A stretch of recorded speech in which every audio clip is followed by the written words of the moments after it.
అందరికీ నమస్కారం. ఈరోజు మీ అందరికీ నేను వినిపించబోయే కథ అపర్ణ. రచయిత కన్నేపల్లి గోపాలకృష్ణ గారు. ఇక కథలోకి వెళితే, పెద్దగా కూత కూసి బద్ధకంగా ఆగింది లింక్ ఎక్స్ప్రెస్ వాల్తేరు స్టేషన్లో. రాత్రి 11 గంటల వేళ. మాఘమాసమైన చలి ఎక్కువగానే ఉంది. ట్రైన్ నుంచి దిగే వాళ్లతో కోలాహలంగా ఉంది ప్లాట్ఫారం పైన కాలు మోపుతుంటే కళ్ళల్లో నీళ్లు గిర్రున తిరిగాయి నాకు. చల్లటి గాలి ఏదో కబురు చెప్తున్నట్లు నన్ను తాకుతూ పోతోంది. నేను నిలబడ్డ భూమిలోంచి నాలోకి ఏదో విద్యుత్తు ప్రవహిస్తున్న భావన. శరీరమంతా చిత్రమైన అనుకంపన. ఎన్నాళ్లకు నా భూమి, నా గాలి, నా భాష. పుట్టి పెరిగిన ఊరిలో ఉద్యోగం, అక్కడే జీవన పోరాటం, అక్కడే కాలం చెల్లిపోవడం చాలా తక్కువ మందికే కదా ఈ భాగ్యం. జన్మస్థలం మాట దేవుడెరుగు. కనీసం సొంత రాష్ట్రంలో మారుమూల ప్రాంతంలోనైనా ఉండనివ్వలేదు నా దౌర్భాగ్యం. తెలుగు గాలిని పీలుస్తూ, తెలుగు భాష మాట్లాడుతూ, తెలుగు తిండి తింటూ, ఓహ్ ఎంత చక్కటి భావన. పొట్ట గురించి అన్నిటికీ దూరం అవ్వవలసి వచ్చింది. 13 ఏళ్లుగా పరాయి రాష్ట్రంలో పనిచేస్తున్నా మనసులో తెలుగు స్థానం లేశమైనా తరగలేదు. ఎంతసేపు ఆంధ్ర తలంపులే. అటువంటిది ఇంతకాలం ఆంధ్ర రాకుండా ఎలా ఉన్నానో ఆలోచిస్తూ ఎన్ని నిమిషాలు నిలబడ్డానో మరి. నా భుజంపై మెత్తగా అపర్ణ చేయి. భావనలలోంచి వాస్తవంలోకి వచ్చాను. కళ్ళు మసకబారినట్లు ఉంటే రుమాలుతో తుడుచుకున్నాను. రుమాలు నిండా తడి. ఏడుస్తున్నానా, బాధపడుతున్నారా? మెల్లగా అడిగింది అపర్ణ. బాధ? అబ్బే ఎందుకు?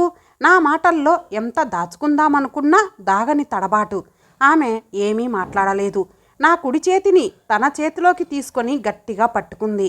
నాలో ఏ మూలో దాగి ఉన్న దైన్యం పటాపంచలయ్యింది. అవును, నేనెందుకు బాధపడాలి? ఏం కాని పని చేశానని? నా అపర్ణ పక్కగా ఉండగా నాకేం కొరత? ఎంతసేపు నాన్న ఇక్కడ, బయటికి పోదాం. నా 8 ఏళ్ల కొడుకు విసుక్కుంటున్నాడు. పోర్టర్కి సామాన్లెత్తి బయటికి నడిచాను. గేటులో టికెట్లిస్తూ టికెట్ కలెక్టర్ని అడిగాను, దగ్గరలో ఏదైనా మంచి లాడ్జీ కట్టారా అని. దొండపర్తి జంక్షన్లో కొత్తగా మంచి హోటల్ కట్టారని చెప్పాడతను. ఆటోలో ఎక్కాం ముగ్గురము. ఆటోవాడు 3 నిమిషాలలో దూరాన్ని మింగేశాడు. ఆ 3 నిమిషాలు ఆతృతగా పరికించాను. సిటీని ఎంత మారింది ఊరు. రైల్వే స్టేషన్ నుంచి దొండపర్తి జంక్షన్ వరకు కేవలం రైల్వే క్వార్టర్లే ఉండేవి పూర్వం. రాత్రి 10 గంటల తర్వాత పెద్ద జనసంచారము ఉండేది కాదు. ఇప్పుడో అటు ఇటు 2 వైపులా అధునాతన భవంతులు. అంత రాత్రైనా రోడ్ల నిండుగా జనం. చక్కటి సిమెంట్ రోడ్లు. ఉక్కు కర్మాగారం ఇంత మార్చిందా పట్టణాన్ని? 10 ఏళ్ల కాల వ్యవధిలో ఇంతగా ఎదుగుతుందా ఊరు? రూమ్లో దిగి స్నానం చేసి ఫ్రెష్ అయినంత వరకు నాతో ఏమీ మాట్లాడలేదు అపర్ణ. మా కుమారరత్నం వచ్చి రాగానే పక్కపై పడ్డాడు. స్నానం చేసి వచ్చి నా ఎదురుగా కూర్చుంది అపర్ణ. భోంచేద్దామా అడిగాను. వద్దు, ఆకలిగా లేదు. మీరు చేయండి. సూట్ కేసులోంచి దుప్పట్లు బయటకు తీస్తూ చెప్పింది అపర్ణ. నాకు ఆకలి లేదు. పాలు తీసుకుందాం. బెల్ నొక్కి రూమ్ బాయ్తో చెప్పాను పాలు తీసుకురమ్మని. పాలు తాగిన తర్వాత మంచం పైన పడుకున్నాను ఆలోచిస్తూ. బాబుని సరిగ్గా సర్ది లైట్ ఆర్పి నడుం వాల్చింది అపర్ణ. ఏవో అర్థం పర్థం లేని ఆలోచనలు నాలో. తేట తెలుగులా, తెల్లవారి వెలుగులా కలసి పాడుదాం తెలుగు పాట, పాడనా తెలుగు పాట. ఇలా ఎన్నో పాటలు చెవుల్లో గింగురుమంటున్నాయి. మనసు నిండా ఉద్వేగం. ఇంకా నిద్రపోలేదా? నా నుదుటిపైన అపర్ణ చల్లటి చేయి. నిద్ర రావడం లేదు పర్ణ, ఆమె గాజులు సవరిస్తూ చెప్పాను. ఆలోచనలు మాని ప్రశాంతంగా నిద్రపోండి. మళ్ళీ రేపు ఉదయమే కదా ప్రయాణం. నా జుత్తు సర్దుతూ చెప్పింది అపర్ణ. రేపే అసలైన ప్రయాణం. నా వాళ్ళని, నా రక్తాన్ని కలుసుకోబోతున్నది రేపే. నా తోడబుట్టిన వాళ్లను, నా బంధు బలగాన్ని తిరిగి ఎంత కాలపు వియోగం తర్వాత కలుసుకోబోతున్నాను. వాళ్ళు నన్ను చూసి ఎలా స్పందిస్తారో, 2 అన్నయ్యలు ఎలా ఉన్నారో, వదినల ఆరోగ్యం ఎలా ఉందో, పిల్లల్ని గుర్తించగలనో లేదో. నా మెదడులో జోరీగల్లా ఆలోచనలు. జోకొడుతున్నట్లు అపర్ణ చేయి నెమ్మదిగా నా తలను నిమురుతోంది. మెల్లగా నిద్రలోకి జారిపోసాగాను. కళ్ళు మూసుకుంటే దట్టమైన చీకటి తెరలు. ఆ తెరలపై రంగుల నా జీవితపు వెలుగులు. ఆ వెలుగుల జిలుగులలో ఎంతోమంది పాత్రధారులు. బాల్యం దాటి యవ్వనాన్ని సంతరించుకొని తల్లిదండ్రులను కోల్పోయి డిగ్రీ పూర్తి చేసిన నేను, చిన్నప్పటి నుంచి నన్నెంతో ప్రేమగా చూసిన పెద్దక్క, ఇద్దరు అన్నయ్యలు, వదినలు, నేనంటే ప్రాణమిస్తూ తీపి తీపి స్నేహాన్ని అందించిన స్నేహితులు, నా గ్రాడ్యుయేషన్ పూర్తి చేసిన కొత్తలో సరదాగా వెళ్ళిన ఓ కాంపిటేటివ్ ఎగ్జామ్లో ఉత్తీర్ణుని కావడం, ఇంటర్వ్యూ జరగడం, ఆ తర్వాత అపాయింట్మెంట్ రావడం నా జీవన గతినే పూర్తిగా మార్చేసింది. నాగపూర్లో ఉద్యోగం అనగానే హతాశున్నయ్యాను. ఎక్కడి మా ఊరు, ఎక్కడి నాగపూరు, నా వాళ్ళకి, నా భాషకి, నా గడ్డకి దూరమవుతూ ఎక్కడో పరాయి రాష్ట్రంలో పొట్టకూటి కోసం వెళ్ళడానికి నా మనసు ససేమిరా అంగీకరించలేదు. కానీ ఆప్తులందరూ పోరారు, చెవినిల్లు కట్టుకొని మరీ చెప్పారు, ఈ రోజుల్లో ఉద్యోగాలు దొరకడమే దుర్లభమని, అందున ఓ మంచి సంస్థలో మరింత కష్టమని. మరీ అంతగా కాదనుకుంటే మధ్యలో వచ్చేయమన్నారు. కొద్దిగా సర్వీస్ చేసిన తర్వాత ట్రాన్స్ఫర్ చేయించుకొని ఆంధ్రాకి వచ్చేయవచ్చు అన్నారు. ఎందరో ఎన్నో విధాలా చెప్పిన పిమ్మట నేను కూడా దీర్ఘాలోచనలో పడ్డాను. వీళ్ళందరూ చెప్పినట్లు ప్రస్తుత పరిస్థితుల్లో ఉద్యోగాలు ఆకాశ పుష్పాలే. వచ్చిన అవకాశాన్ని ఎందుకు కాలతన్నుకోవాలి? ఇష్టం లేకపోతే అప్పుడే మానేయవచ్చు. ఈ లోపల మరో పరీక్ష పాస్ అయితే ఆంధ్రాకి తిరిగి రావచ్చు. మాతృభాషాభిమానం కూడు పెట్టదు కదా. గాలిలో ఉన్న 2 పిట్టల కంటే చేతిలో ఉన్న ఒక పిట్టే విలువైనది. ఈ ఆంగ్ల సూక్తిని మననం చేసుకుంటూ వాల్తేరులో అర్ధరాత్రి పూట భార హృదయంతో బండి ఎక్కాను, నా వాళ్ళకి వీడ్కోలు చెప్తూ. భాష రాక ముందులో ఇబ్బందులు పడ్డా నెమ్మదిగా అలవాటు పడటం నేర్చుకున్నాను. 2 నెలలకోసారైనా ఆంధ్ర వెళ్ళనిదే తోచేది కాదు. జీతాన్నంతా ప్రయాణాలకే తగలవేస్తున్నానని ఇంట్లో వాళ్ళ చీవాట్లు పెట్టడంతో మెల్లమెల్లగా ఆంధ్రాకి వెళ్ళడం తగ్గించాను. నాకు క్రికెట్ అంటే విపరీతమైన పిచ్చి. ఆడటంలో కన్నా కామెంటరీ వినడంలోనే మజా వచ్చేది. దగ్గరలోనే తెలిసిన ఒక ఆయన ఇంట్లో టీవీ ఉండేది. సెలవు దినాల్లో వాళ్ళ ఆహ్వానంపై అక్కడికి వెళ్ళి వచ్చేవాడిని. ఆ సమయంలో పరిచయం అయ్యింది అపర్ణ. క్రికెట్లో ఆమెకున్న పరిజ్ఞానానికి విస్తుపోయేవాడిని నేను. బ్యాట్స్మెన్లలో ఎవరి బ్యాటింగ్ బాగుంటుందో, ఎవరెవరు ఏ ఏ రికార్డులు నెలకొల్పారో, ఎటువంటి బౌలింగుకు అవతలివాడు తెలియక పడిపోతాడో ఆమె చెప్తుంటే వినముచ్చటగా ఉండేది నాకు. మా సంభాషణ సాధారణంగా ఇంగ్లీష్లోనే జరిగేది. చక్కటి ఆంగ్ల ఉచ్చారణ ఆమెది.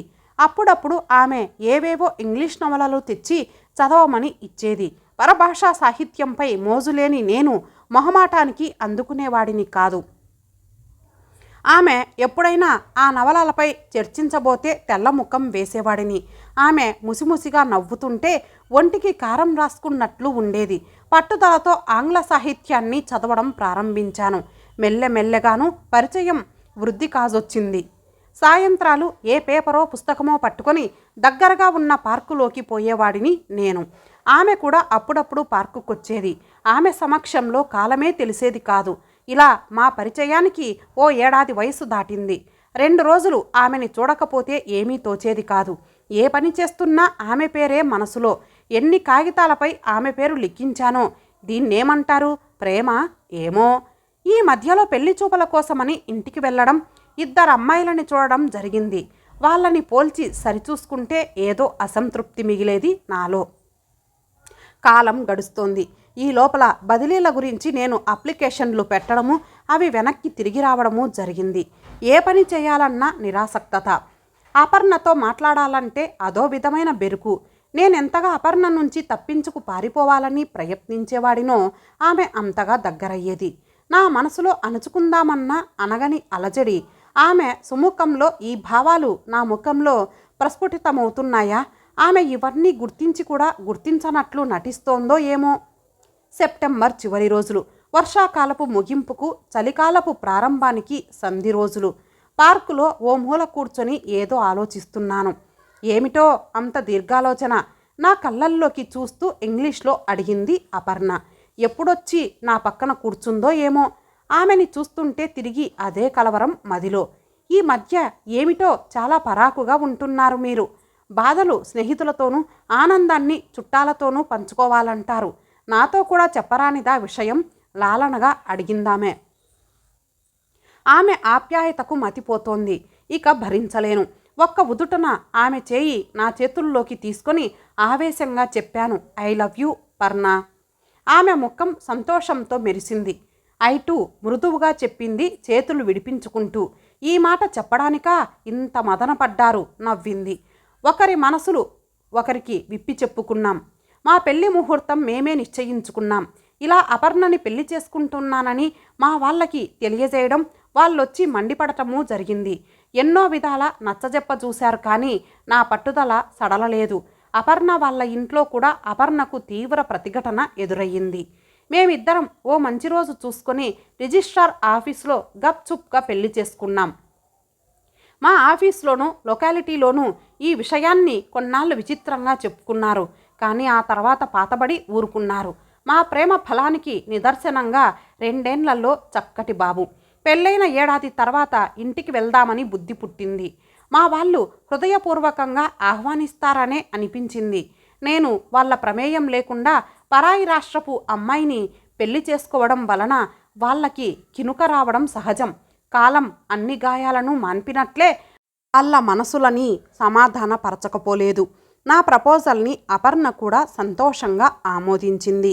నా వాళ్ళని ఎన్నడూ చూడకపోయినా వాళ్ళ గురించి అంతా తెలుసు ఆమెకు. తీరిక దొరికినప్పుడల్లా నా బాల్యం గురించి, చుట్టపక్కల గురించి, నా కాలేజీ రోజుల గురించి అడిగి శ్రద్ధగా వినేది. ఆఫీస్కు 15 రోజుల సెలవు పెట్టి ఇద్దరము పెద్దన్న ఇంటికి చేరుకున్నాము. మా వాళ్ళందరూ మా పిన్ని కొడుకు పెళ్లికి వెళ్ళినట్లు తెలిసింది. మరీ సంతోషం అనిపించింది నాకు. ఎంత అదృష్టం! ఒకే సమయంలో అందరినీ కలియడమే కాక అపర్ణని కూడా అందరికీ చూపి నా ఎంపికకు మన్ననలు అందుకోవచ్చు. మన భాష చదవకపోతేనేమి కాక ఆ అనుకువ కలుపుగోలుతనము మా వాళ్ళని సంతృప్తిపరచదు. కానీ నా ఊహలకు భిన్నంగా ఎంతో సరదాగా వెళ్ళిన మాకు తీవ్ర నిర్లక్ష్యమే ఎదురయ్యింది.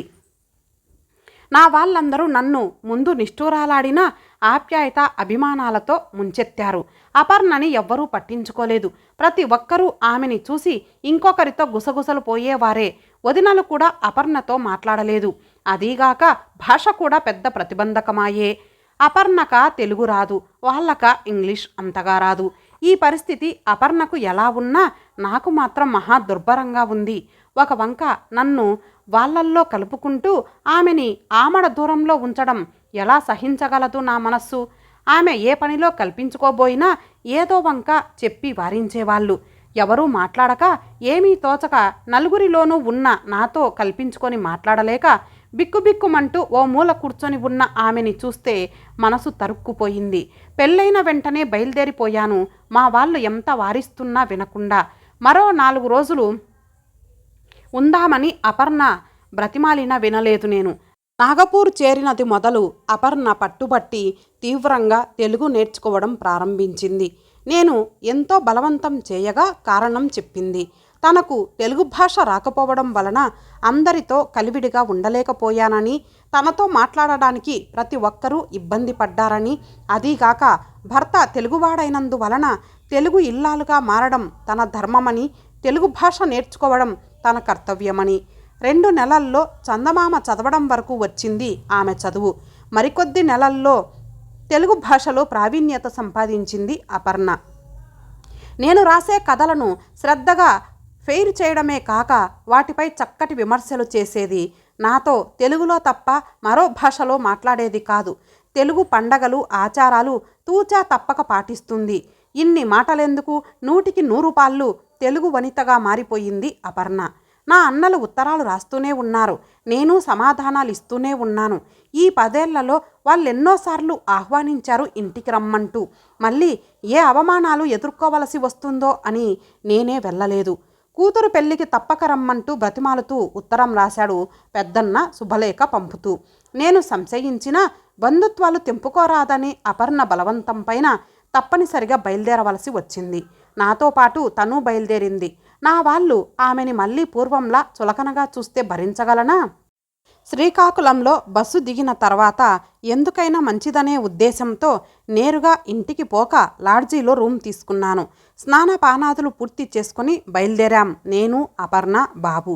పెళ్లి పందిరికి దగ్గరవుతున్న కొద్దీ టెన్షన్ పెరిగిపోసాగింది. మమ్మల్ని మా వాళ్ళు ఎలా రిసీవ్ చేసుకుంటారో పూర్వంలా వెలివేసినట్లుగానే చూస్తారా, లేక వాళ్ళల్లో కలుపుకుంటారా? లోపలికి వెళ్ళాం. పెళ్ళి మర్నాడు జరగనున్నందువలనో ఏమో అసలైన సందడి ఇంకా మొదలు కాలేదు. వసారాలో కుర్చీలలో కూర్చొని కొంతమంది బాతాఖానీ వేస్తున్నారు. నన్ను చూడగానే ఒక్క ఉదుటన లేచి కౌగిలించుకున్నాడు అన్నయ్య. ఇన్నాళ్లకు గుర్తుకొచ్చామా మేం? నిష్ఠూరమాడాడు. నా వెనుక మౌనంగా అపర్ణ దిక్కులు చూస్తూ బాబు. అన్నయ్యతో ఏదో పనిబడి కాబోలు వదిన వచ్చింది. వదిన పలకరించాను. బాగున్నావా అయ్యా? ఎన్నాళ్లకు? ఆనందంగా అంది వదిన. నా కొడుకుని దగ్గరకు తీసుకుని ముద్దు పెట్టుకుంది. ఇంతలో మిగిలిన రక్త సంబంధీకులందరూ వచ్చి చేరారు. అక్క, బావ, పిన్ని, మామ, బాబాయ్ పిల్లలు అందరూ నా చుట్టూ చేరి ప్రశ్నల వర్షం కురిపించేవాళ్లే. ఒక్కరు కూడా నిరాదరణగా మాట్లాడలేదు. లాడ్జిలో దిగానని చెప్తే బాధపడ్డారు అందరూ. చివాట్లు పెట్టారు. కబుర్లలో గంటసేపు ఇట్టే గడిచిపోయింది. ఎన్ని కబుర్లు చెప్పుకున్నా ఇంకా చెప్పవలసినవి ఎన్నో మిగిలే ఉన్నాయి. హఠాత్తుగా గుర్తుకొచ్చింది అపర్ణ. అరే, వీళ్ళని చూసిన ఆనందంలో తనని మర్చిపోయానని, నేను నిర్లక్ష్యం చేశానని బాధపడదు కదా. పూర్వంలాగే వీళ్ళ అనాదరణ వలన వాళ్లతో కలవలేక ఒంటరిగా కూర్చోలేదు కదా. ఆమె కోసం చుట్టూ వెతికాయి నా కళ్ళు. ఇంతలో మావాడు లోపల నుంచి వచ్చాడు లడ్డూ తింటూ. నానా, దొడ్డమ్మలు రమ్మంటున్నారు చెప్పేసి తోటి పిల్లలతో ఆడుకోవడానికి వెళ్ళిపోయాడు. లోన గదిలోకెళ్ళాను. ఏమూలో కుర్చీలో బెరుకుగా కూర్చుంటుంది అనుకున్న అపర్ణ మా వదినల పక్కన కూరలు తరుగుతూ ఏవో కబుర్లు చెప్పుకుంటూ నవ్వేసుకుంటున్నారు తోడికోడళ్ళు. నేను చాపపై చతికిలబడ్డాను. ఏమయ్యా మరిది, ఇన్నాళ్ళు మా చెల్లెల్ని చూపకుండానే దాచేస్తావా? నా ముందు పలహారం పెడుతూ అడిగింది చిన్న వదిన. మాటల్లో పడ్డాం అందరము. నా చిన్నతనం గురించి, నా ఇష్టాల గురించి, నా కథల గురించి సాగిపోతున్నాయి కబుర్లు. ఎన్నో ఏళ్ల నుంచి పరిచయం ఉన్నదానిలా వాళ్లలో కలిసిపోయి వదినలతో పాటు అప్పుడప్పుడు నా మీద విసుర్లు విసురుతూ అపర్ణ. ఆనందంతో కళ్ళు చెమ్మగిల్లై మరోసారి వాలు కుర్చీలో విశ్రాంతిగా చేరగిలబడి పేపర్ చూస్తున్నాను. పెళ్లి నుంచి 10 రోజుల క్రిందటే వచ్చాం మేము. ఆ జ్ఞాపకాలు ఇంకా మరుగున పడలేదు. నాకో టీ కప్పు అందించింది తను ఓ టీ కప్పుతో పక్కనే కుర్చీలో కూర్చుంది అపర్ణ. సంధ్యాకాంతిలో మెరిసిపోతున్న ఆమె ముఖం చూస్తుంటే తమకం ఆవరించింది నన్ను. ఆమె చేయి పట్టుకొని దగ్గరకు తీసుకున్నాను. నున్నటి మెడపై నా ఆదరాలు ప్రాకుతుంటే గుర్తుకొచ్చింది ఎర్రరాళ్ళ నెక్లెస్. అవును, ఈ మధ్య నెక్లెస్ పెట్టుకోవడం మానేశావేం? మంగళసూత్రంతో ఆడుకుంటూ అడిగాను. కొద్దిగా దూరం జరిగి నేలచూపులు చూస్తూ చెప్పింది అపర్ణ. చెప్పడమే మర్చిపోయాను. ఆ రోజు ముహూర్తం వేళకి విపరీతమైన తలపోటుతో పైగదిలో పడుకున్నారు మీరు. సరిగ్గా కన్యాదానం సమయానికి నెక్లెస్ కావాలని పేచీ పెట్టాడు పెళ్ళికొడుకు తండ్రి. వాళ్ళు ముందే చెప్పారట, కానీ సొమ్ము సర్దుబాటు కాక కొనలేదు బావగారు. సర్ది చెప్పవచ్చులే అన్న ఉద్దేశంతో ఉన్నారాయన. ఆయన ఎంతో బ్రతిమాలినా వినలేదు మగపెళ్లివారు. నెక్లెస్ అప్పటికప్పుడే కావాలని, లేకపోతే దాని బదులు ఓ 5,000 అన్నా కావాలని మంకుపట్టు పట్టాడాయన. ఎంతమంది పెద్దలు చెప్పినా వినిపించుకోలేదు. పంతాలు పట్టుదలలు పెరిగిపోసాగాయి. పెళ్ళి ఆగిపోయే ప్రమాదం ఏర్పడింది. ఓ ఆడపిల్ల జీవితం, అందున మన అమ్మాయి జీవితం. నా దగ్గరున్న నెక్లెస్ను ఎప్పుడో తప్ప వాడడం లేదు కదా నేను. అది నా దగ్గర నిరుపయోగంగా పడి ఉండడం కన్నా ఓ ఆడపిల్ల జీవితాన్ని నిలబెట్టగలిగితే అంతకన్నా కావలసిందేముంది? మరేమీ ఆలోచించలేదు నేను.